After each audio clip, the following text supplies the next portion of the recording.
কোরআন যদি সংসদে চলে, আল্লাহর কসম করে বলছি এই আলেম ওলামার দেশ বাংলাদেশ সোনার দেশে পরিণত হবে। কথা বলেন ঠিক কিনা? কাফের মুমিন তফাৎটা হয় সালাতের উপরে।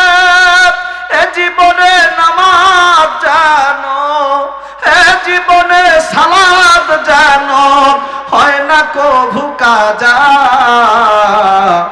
এমনও তো হতে পারে জোহরে জানাজা তোমার, এমনও তো হতে পারে জোহরে জানাজা।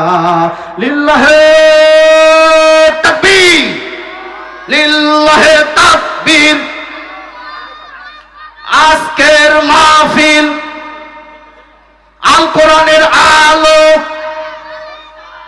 আল কোরআনের আলো কোথায় জ্বলবে? ঘরে ঘরে।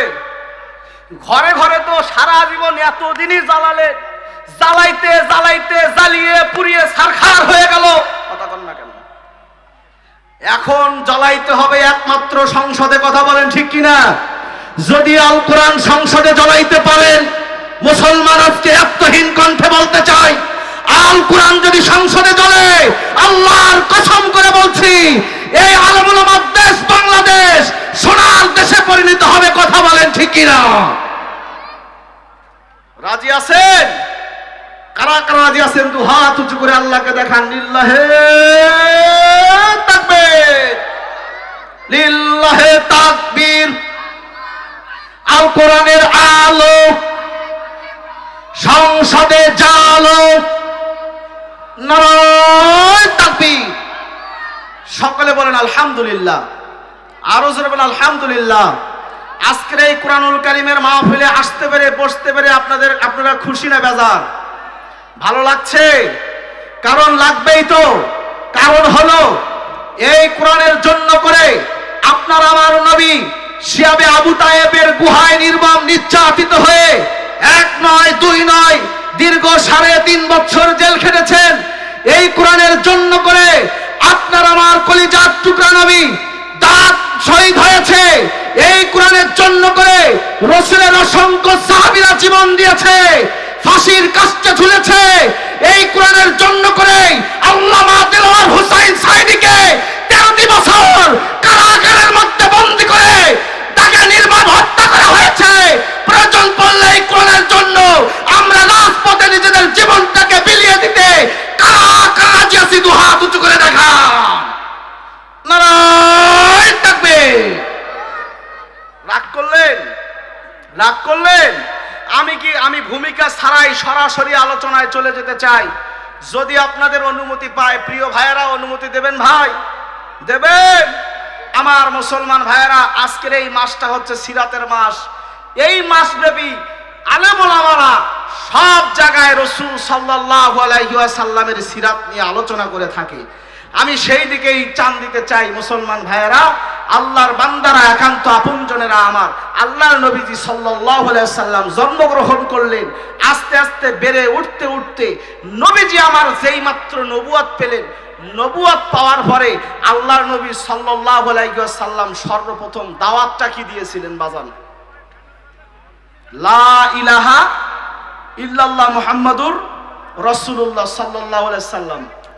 এই দাওয়াত দেওয়ার কারণে তৎকালীন মক্কার আবু জাহেল, উতবা, সাইবা, ওলীদ ইবনে মুগীরা, আবু লাহাব কি এমন অপরাধ হলো আল্লাহর নবীর শত্রুতা হয়ে দাঁড়িয়ে গেল? কথা বলেন না কেন? এই আর আজকে আমরাও দুনিয়ার জমিনে এই কালেমারি দাওয়াত দেই আলেম ওলামারা।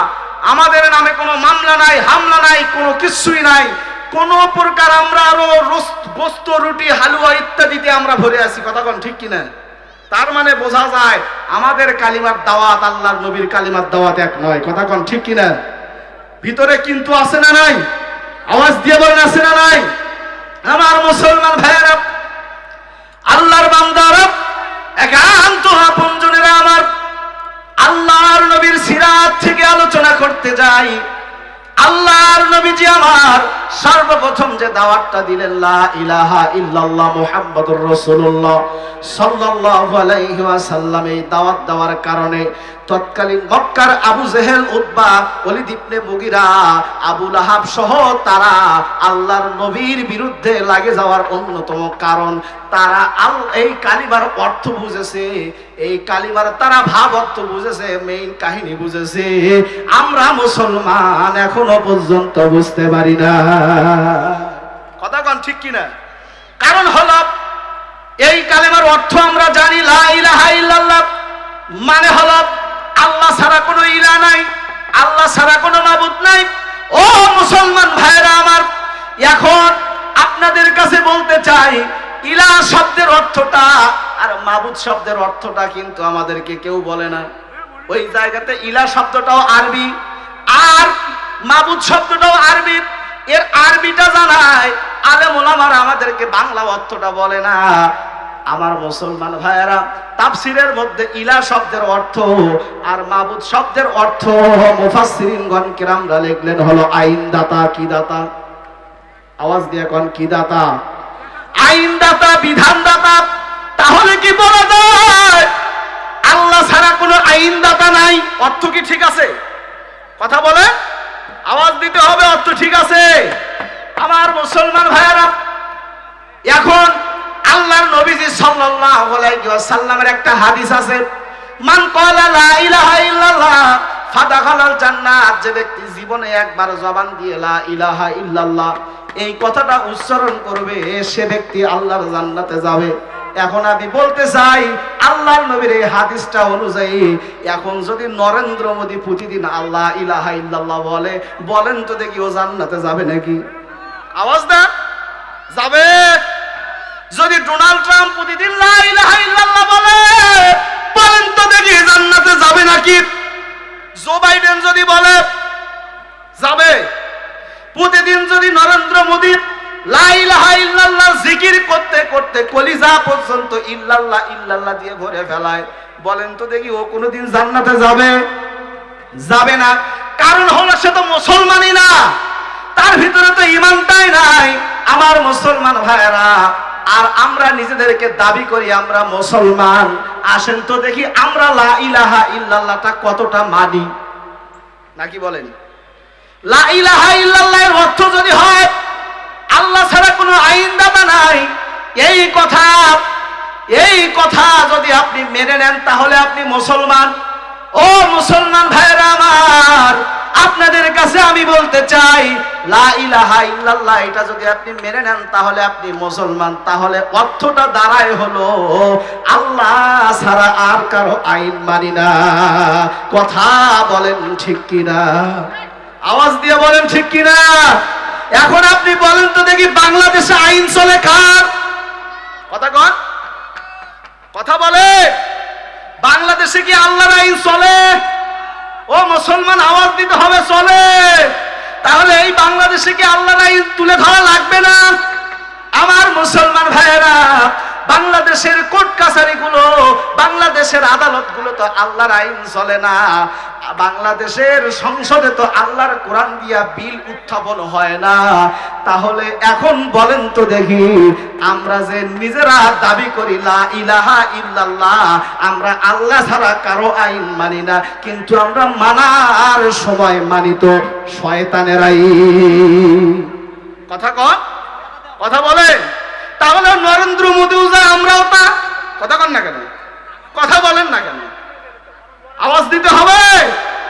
ওই ডোনাল্ড ট্রাম্প যা আমরাও তাহলে তো তা।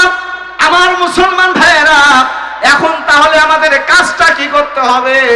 না, আমরা ডোনাল্ড ট্রাম্পের মতো না, আমরা নরেন্দ্র মোদীর মতো ওই রকম না। আমরা আমাদের কাজ করতে হবে এই বাংলার জমিনে আল্লাহর দিন দিয়া, আল্লাহর হুকুমত দিয়া যেন বাংলার জমিন প্রতিষ্ঠিত হয়। এই কাজটা, এই কর্মসূচিটা সর্বত্রই আমাদেরকে বাংলার আনাচে কানাচে চালিয়ে যেতে হবে। লিল্লাহে তাকবীর। আমার মুসলমান ভাইয়েরা, এখন একদল মানুষ আছে যারা আল্লাহর দুনিয়ায় আল্লাহর দিন বাস্তবায়ন করার জন্য কর্মসূচি দেয়। তারা আল্লাহর দিন বাস্তবায়ন করতে চায়, আর একদল মানুষ আছে এদের বিরোধিতা করে, কথা কন ঠিক কিনা? আওয়াজ দেন আমার মুসলমান ভাইয়েরা। এখন মনে করেন আপনার দাড়ি আছে, টুপি আছে, লম্বা জুব্বা আছে, সব কিছুই আছে, আপনার ঘরে একটা কোরআনও আছে। আল্লাহর আইন হলো কোরআন, এই কোরআন দিয়া সংসদ চলুক, এই কোরআন দিয়া বাংলাদেশ চলুক, এই জিনিসটা আপনি চান না। আপনি দাড়ি উড়ে গেছেন, টুপি পরেছেন, ও মুসলমান ভাইয়েরা, আপনার ঘরে কোরআন উড়ে গেছেন। আল্লাহর ফেরেশতা তো আর বাংলাদেশের মানুষের মতো এইরকম পেঁয়াজ বুদ্ধি জানে না। আল্লাহর ফেরেশতা তো এবার এসে ডাক দিয়ে বলতেই পারে, সখী তুমি কার? কথা কন না কেন? আওয়াজ দেন, কথা বলে লিল্লাহি তাকবীর। আমার মুসলমান ভাইয়েরা, যারা এই সমাজের মধ্যে নিজেকে নাম মনে করে মুসলমান, কিন্তু এই সমাজটা আর কোরআন দিয়া চলুক, ইসলামী সমাজ ব্যবস্থা হিসেবে চলুক, এটা যারা চায় না, বুঝতে হবে এটা আর মুসলমান নয়, এটা হলো টাটকা নির্ভেজাল মুনাফিক। কথা বলেন না কেন? আছে নাই মুনাফিক, আছে না নাই? আমাদের সমাজের মধ্যে আমাদের এলাকার মুরব্বীরা তাদেরকে নাম রেখেছে হলো দুমুখা সাপ। কথা কন? যদি আমি এখন চিন্তা করলাম, আল্লাহ সাপের মুখ যদি একদিকে হয় তাহলে এই সাপটাকে কোনো মতে কায়দা করে ধরা যায়, কিন্তু এটা তো এমন একটা সাপ যেই সাপের মুখ হলো দুই দিকে, এখন আমরা ধরবো কোন কায়দায়? আমার মুসলমান ভাইয়েরা, আল্লাহর বান্দারা, একান্ত আপনজনেরা, এই জন্য করে বলতে চাই, সমাজের মধ্যে মুনাফিক মার্কা মুসলমান আছে না নাই? আমার মুসলমান ভাইয়েরা, এখন আসেন আরেকটু সামনের দিকে যাই। এখন আপনাদের বলতে চাই, বলেন তো দেখি প্রিয় ভাইয়েরা আমার, এই পৃথিবীর জমিনে আল্লাহ রাব্বুল আলামিন মুসলমানদের জন্য নামাজ ফরজ করেছেন, কিন্তু কখন? নামাজ কখন ফরজ? যখন ওয়াক্ত হবে তখন ফরজ। ওয়াক্ত ছাড়া নামাজ পড়া ফরজ নয়। রোজা ফরজ, রমজান মাস আসার পরে রোজা ফরজ, যাকাত দেওয়া ফরজ। আপনি যদি নিসাব পরিমাণ সম্পদের মালিক হন, সম্পদ যদি 1 বছর স্থায়ী হয় তাহলে ফরজ। কিন্তু মুসলমান ভাইয়েরা আমার, আল্লাহর বান্দারা, 24 ঘন্টার জন্য আপনার উপর একটা জিনিস ফরজ, সেটা হলো আল্লাহর দুনিয়ায়, এই পৃথিবীর জমিনে আল্লাহর হুকুমত প্রতিষ্ঠা করা। এই হুকুমত প্রতিষ্ঠা যদি আপনি করতে যান, আল্লাহর ইসলাম ছাড়া, আল্লাহর কোরআনকে এই দুনিয়ার জমিনে প্রতিষ্ঠা করা, আমার মুসলমান ভাইয়েরা, কিন্তু এই আল্লাহর কোরআন দিয়ে যদি আপনি সমাজ ব্যবস্থা প্রতিষ্ঠা করেন, দেশে যদি আল্লাহর কোরআনের আইন আসে, তাহলে লাভটা কি হবে? আল্লাহর কোরআন ডাক দিয়ে কয়, আল্লাযীনা ইয়াসতামিউনাল কাওলা ফায়াত্তাবিউনা আহসানাহু উলাইকাল্লাযীনা হাদাহুমুল্লাহ।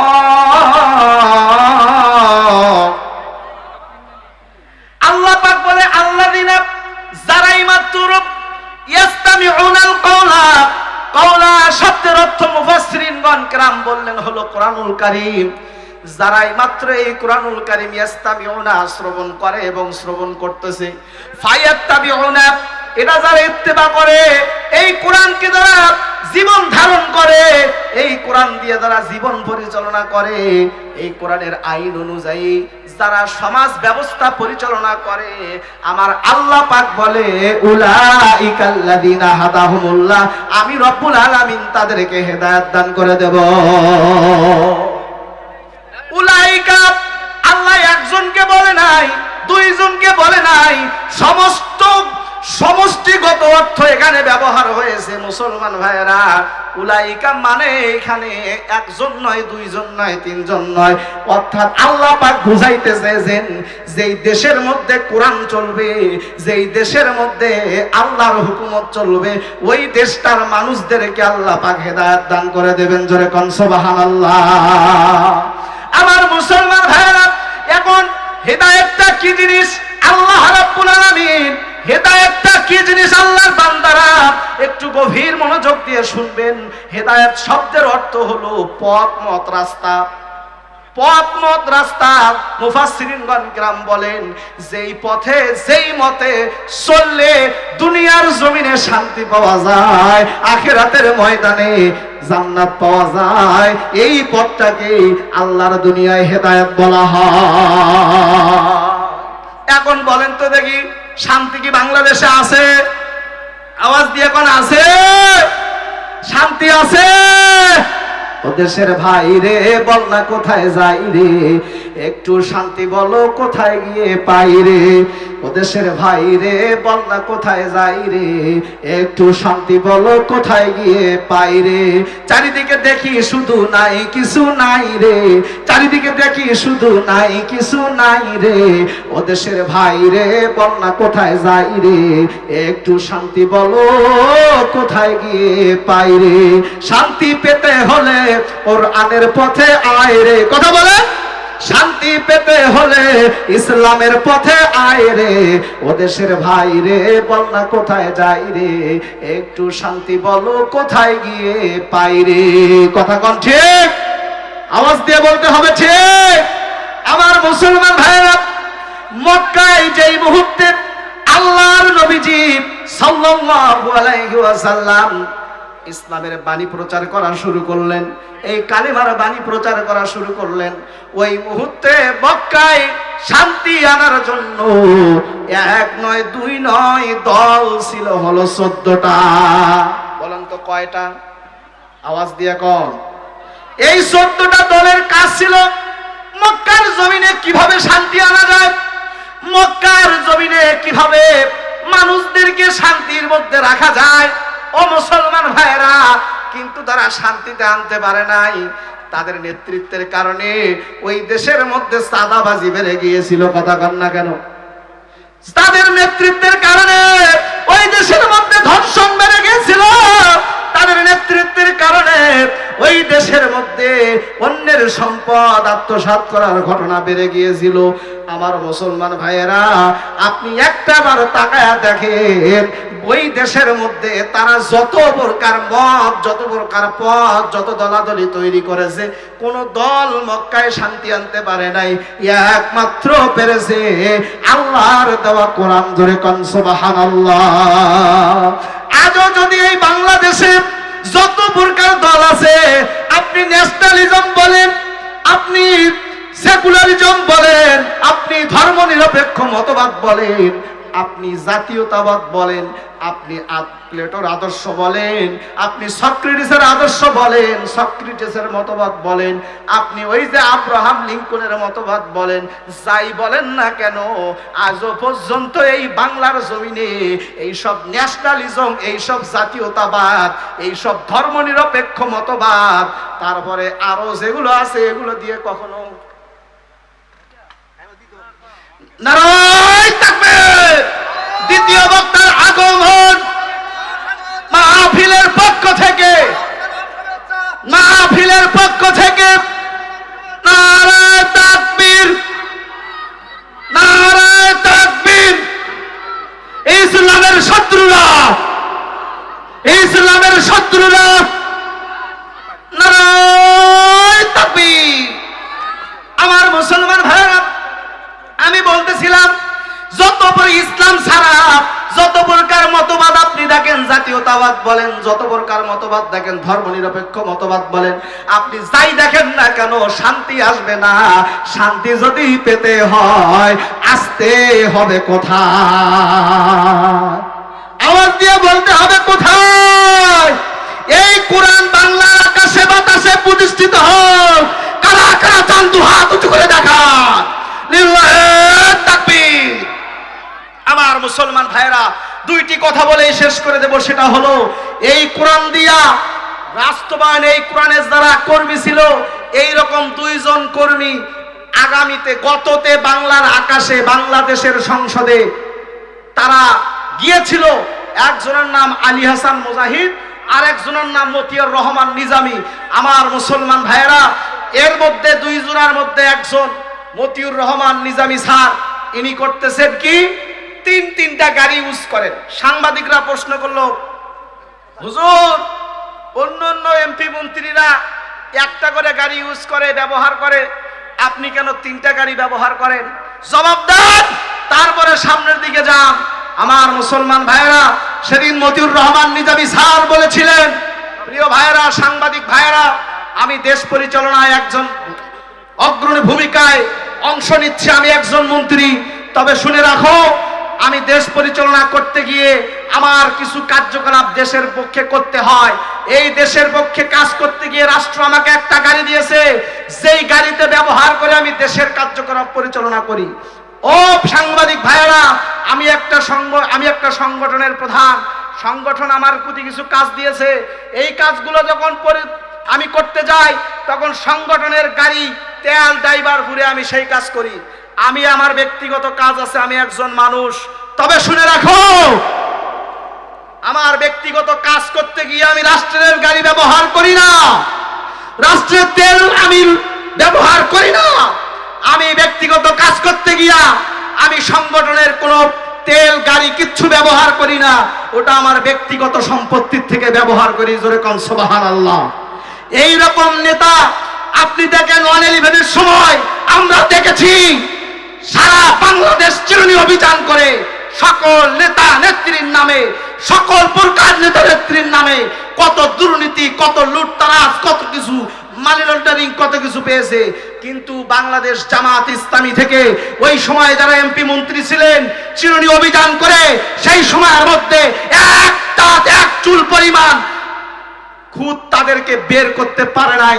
ও মুসলমান, এই রকম কোরআনের আদর্শ নেতা আবার বাংলাদেশে আসুক। কারা কারা চান দু হাত উঁচু করে দেখান। লিল্লাহে তাকবীর।